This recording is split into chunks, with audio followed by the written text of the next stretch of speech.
Okay, hey guys, thanks so much for tuning into another video here where we do sober stories and interview sober people in sobriety. Today we have a very special guest. His name is Luis, and he has become a dear friend to me in my program and in my recovery. And you always bring a smile to my face every time I see you, and every time I hear you share, I can tell it comes from the heart. And I just was really excited to be able to hear your story today. Thank you. Yes, my name is Luis, and I'm an alcoholic and drug addict. Yeah, I'm glad that I'm able to do this, so that maybe I can be able to help somebody else suffering from addiction or alcoholism. Yes, I've been. I got sober the first time 26 years ago. But it was my first time introduced to the rooms, and I was not being serious about recovery. So I've been, unfortunately, part of my recovery has been a relapse in my program. So I have acquired a little bit of time, and then I go out again.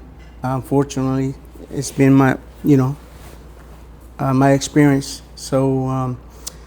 But most recently, this time around, I have done a lot of research on my behavior and my pretty much my history of my recovery, and I definitely I'm tired of being relapser. Yeah. Why don't you tell everyone where you started, okay. What happened, what it was like, and what it's like now, where you were at before you started your sobriety journey. What was life like? Okay, let's say, for instance, I am an immigrant from Guatemala. I came here back in 1987. I was only 15 years old. Back then, I was introduced to alcohol when I was in school, but I was not, all the time. It was off and on. And it was not a severe thing for me at the time. It was just off and on, experience. But eventually, when I moved back to the States because of the Civil War, I had a lot of bad memories, and I wanted to suppress those feelings, right. Because I grew up in a household that I came from poverty, Mm-hmm. and I understand today, my parents did the best that they could, so to give us the best that they could, to give us as much as they could. Okay, but unfortunately, back then, it was difficult. And when I arrived to the States, I didn't speak the language. Spanish was my native, speak. Yeah. And yes, and I found a lot of difficulties to adapt to a new life here in the States. And well, eventually I went to school, but being rejected because I felt different. It was difficult for me to adapt. And eventually I started making friends with other kids, but at the same time I started doing things that I was not supposed to, like drinking. And it was not all the time, but that's how I felt, like being able to get along with people. I feel more comfortable, getting loaded than being unloaded, because I was always afraid, sad, and very frustrated. So I tend to suppress my feelings, a lot, and eventually I got introduced to cocaine, and that made a big impact on my life. I tried to make money out of that, and which I would start being successful. But I burned a lot of bridges with my family. You know, I started using it eventually. You know, and started causing a lot of problems for myself. I mean, I started going to jail, getting arrested for possession of narcotics, and eventually I got addicted to the chaos, you know, the drama, and it was not easy to get off the lifestyle. I did it for too long,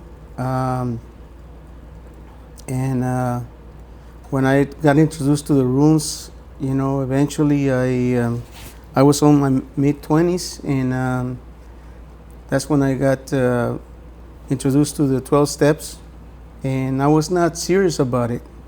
And I took it, you know, like normally, you know, but eventually the things that I heard about, you know, like if you don't take things seriously, you're eventually going to have a relapse, or you're going to be relapsing, and then you're going to start going down the drain. And Right. I was not able to believe that, you know what I mean? Yeah. I didn't felt that it was going to be true, but eventually, yeah, after all those years, you know what I mean? I'm 53 now. So I lost my marriage. I was married for 12 years. I have a 9-year-old daughter.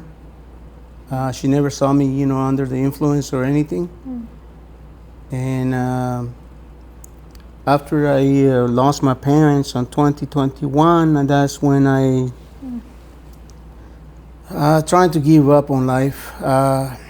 Like one of our fellows, you know, shared today at the meeting, you know, about trying to take your life away. I did that. All I heard was the clutch, you know, on the gun, and that freaked me out because the bullet didn't came out. And That's rare for that to happen. Yep. And I was drunk as a skunk, you know, and freaked me out. After, you know, put everything away and put it back together, and I fired one. It freaked me out because I saw the ping on the bullet in the back of the bullet, you know, the pinch of the pin on the bullet, you know, and I couldn't believe that the bullet didn't went off. And when I put everything together, you know, it freaked me out. It threw me to the ground, and my ex-wife came over, and she thought that I killed myself. I was so devastated because I just lost my parents, you know, and I just want to gone. I just want to be gone, you know. But anyways, eventually I had to give up staying in another state, in Kentucky. I was in Kentucky, and I came back to California. I've been trying since I came back to California, you know, to reestablish myself, but I haven't found a reason. I mean, not the reason. It's like I've been failing, you know, but I don't know. So far right now, I've been doing everything that I'm supposed to be doing, showing up to meetings, talking to my sponsor, talking to new guys, you know what I mean, and trying to be of service as much as possible. So something is working. I don't know. And today, you know, getting my 6-month chip, you know, makes me, yeah, feels good, you know. Yeah, I don't know. Part of me right now just wanted to stay sober, you know what I mean? I'm really tired of relapsing a lot in the past, you know. I know it's past, but the past is behind, but I really want to, you know, stay sober this time. And that's what I'm looking forward, you know. I'm fighting towards, you know, getting my time together, you know, right, and getting more into action. And I speak with my sponsor all the time whenever I get a chance. So all he tells me is, you know, to keep going, to put one foot in front of the other, and whatever I'm doing, keep doing it, and hopefully that will help me out to achieve,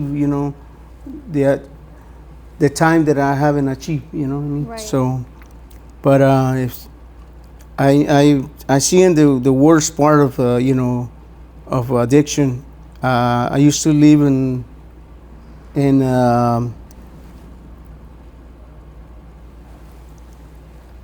many times, I went down to Skid Row, downtown LA, and I went down just to basically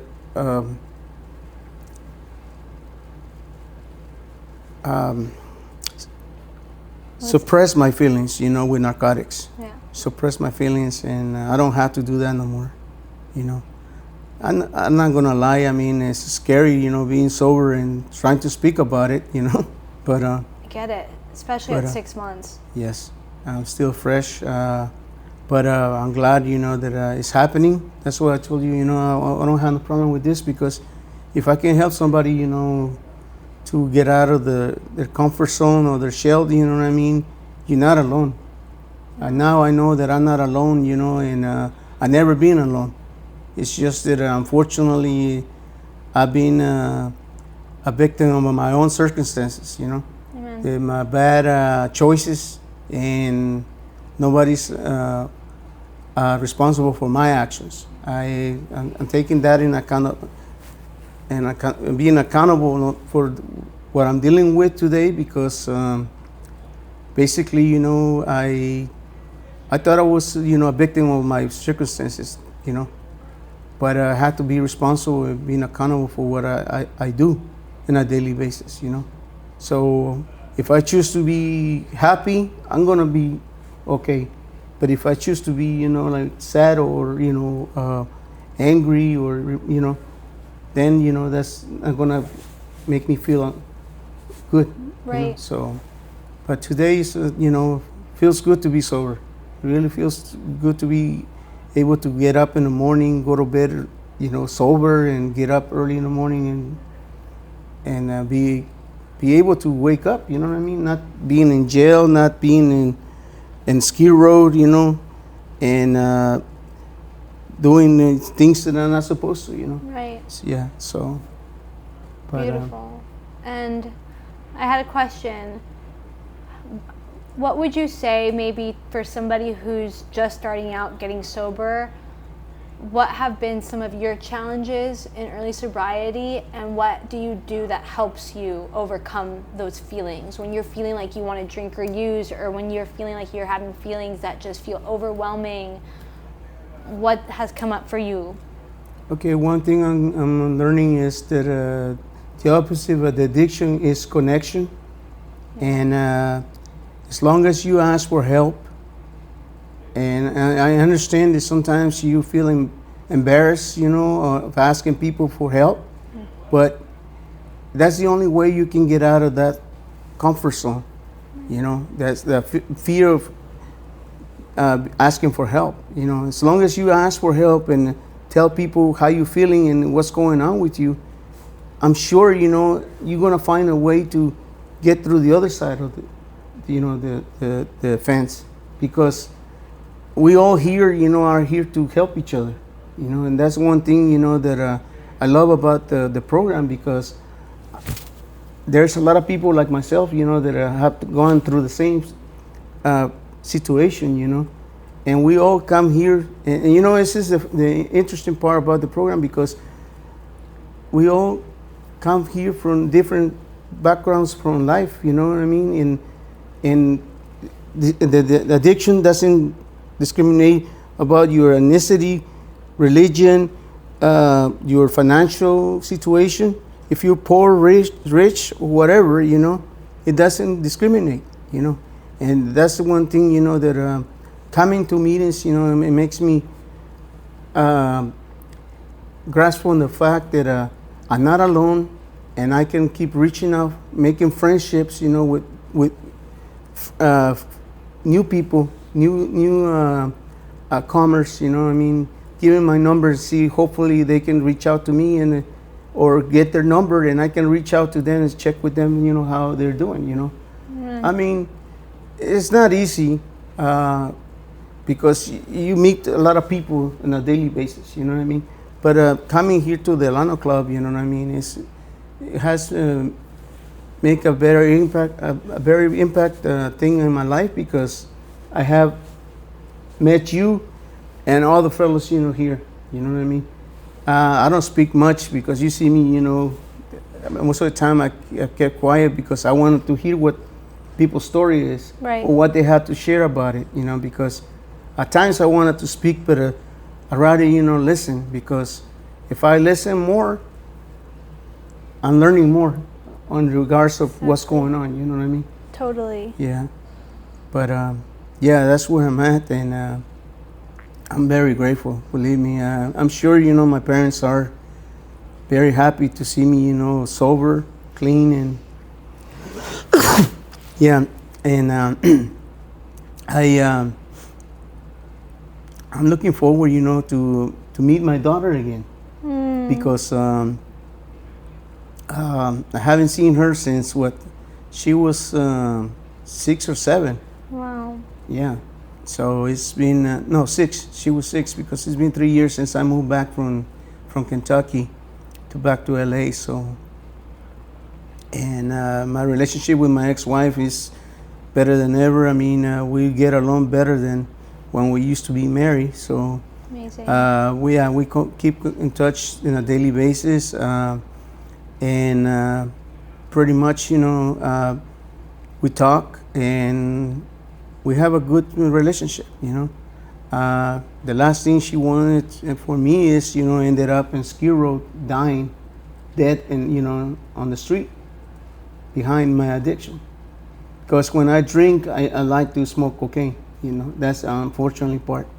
When I drink, I like to smoke cocaine, and that's the baddest part, So, and I go for days or weeks, and that's nonstop, So that's why I said, today I'm grateful, that I got a program, and that I have sobriety today, and friends, and, fellowship today, that I can count on. Amen. Amen. Yes.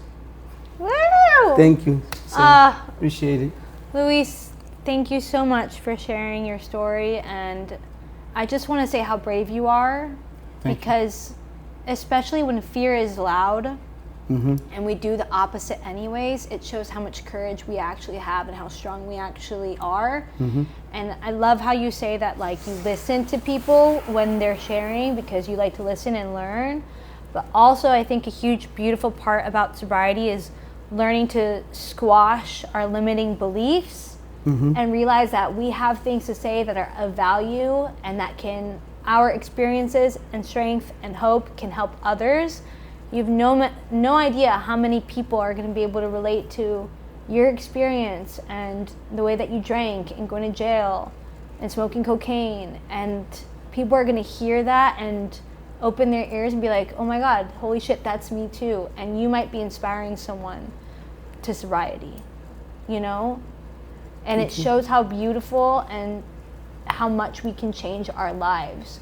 You now being able to have a beautiful relationship with your ex-wife, those kind of things only happen to us because we are sober. If we weren't sober, we wouldn't be able to have the things that we have right now. Yeah. You know what I mean? So I just want to say thank you, and that I love you so much. And is there anything else you wanted to add before we finish up?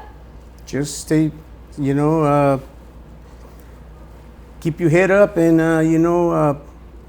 do your best, do your best, because that's all we have, one day at a time, Amen.